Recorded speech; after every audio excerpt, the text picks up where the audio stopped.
ಜನನಾಯಕ ನಮ್ಮ ಊರಿಗೆ, ಜನನಾಯಕ ನಮ್ಮ ನಾಡಿಗೆ, ಎಲ್ಲರೂ ಮೆಚ್ಚು ನಾಯಕ, ನಮ್ಮೆಲ್ಲರ ಪ್ರೀತಿ ನಾಯಕ. ಈ ಮಹಾದಿನ, ಈ ಮಹಾಜನ ಬದುಕಿನಲ್ಲಿ ಬೆಳಕು ಕಂಡಿದೆ. ಭಾರತೀಯ ಜನತಾ ಪಕ್ಷದ ಡೈನಾಮಿಕ್ ನಾಯಕ ರಾಜ್ಕುಮಾರ್ ಅವರು ಜಿಲ್ಲೆಯಲ್ಲಿ ಚಿರಪರಿಚಿತರು.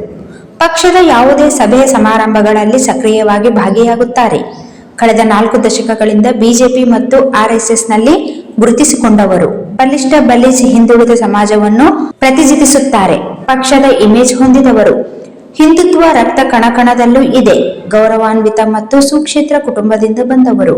ಪಕ್ಷಾಂತರ ಮಾಡಿದವರಲ್ಲ. ಪಕ್ಷದ ಹೆಸರಲ್ಲಿ ಲಾಭ ಮಾಡಿಕೊಂಡವರಲ್ಲ.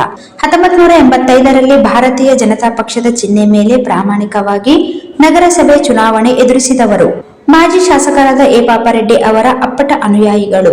ಆರ್ಡಿಎ ಅಧ್ಯಕ್ಷರಾಗಿದ್ದ ಅವಧಿಯಲ್ಲಿ ನಗರ ಅಭಿವೃದ್ಧಿಗೆ ಸಾಕಷ್ಟು ಕೆಲಸ ಮಾಡಿ ಬಡವರ ಬಂಧು ಎನಿಸಿಕೊಂಡವರು.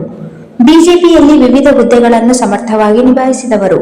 ನಗರ ಸ್ಥಳೀಯ ಸಂಸ್ಥೆ ಶಾಸಕ, ಲೋಕಸಭಾ ಚುನಾವಣೆಯಲ್ಲಿ ಪಕ್ಷದ ಅಭ್ಯರ್ಥಿ ಗೆಲುವಿಗೆ ಶ್ರಮಿಸಿದವರು. ರಾಯಚೂರು ಜಿಲ್ಲೆಯಲ್ಲಿ ರಾಜ್ಕುಮಾರ್ ಅವರ ಹೆಸರು ಕೇಳಿದಾಕ್ಷಣ ಅವರು ಬಿಜೆಪಿ ಮುಖಂಡರು ಎಂದು ಗೊತ್ತಿಲ್ಲದೆ ಉದ್ಗಾರ ತೆಗೆಯುವಷ್ಟು ಗುರುತಿಸಿಕೊಂಡವರು. ಹೈಕಮಾಂಡ್ ಮಟ್ಟದಲ್ಲೂ ಇವರ ಹೆಸರು ಚಿರಪರಿಚಿತ. ಈ ದಿನ ಇವರ ಹೆಸರು ರಾಯಚೂರು ಭಾರತೀಯ ಜನತಾ ಪಕ್ಷದ ಸ್ಥಾನಕ್ಕೆ ಬಲವಾಗಿ ಕೇಳಿಬರುತ್ತಿದೆ. ಎಲ್ಲ ನಾಯಕರ, ಕಾರ್ಯಕರ್ತರ ಒಲವು, ಬೆಂಬಲ ಇವರಿಗಿದೆ. ರಾಜ್ಯ ವರಿಷ್ಠರಿಗೆ ಹೋದ 3 ಹೆಸರುಗಳಲ್ಲಿ ಇವರ ಹೆಸರು ಮೊದಲ ಸ್ಥಾನದಲ್ಲಿದೆ ಎಂದು ತಿಳಿದು ಬಂದಿದೆ.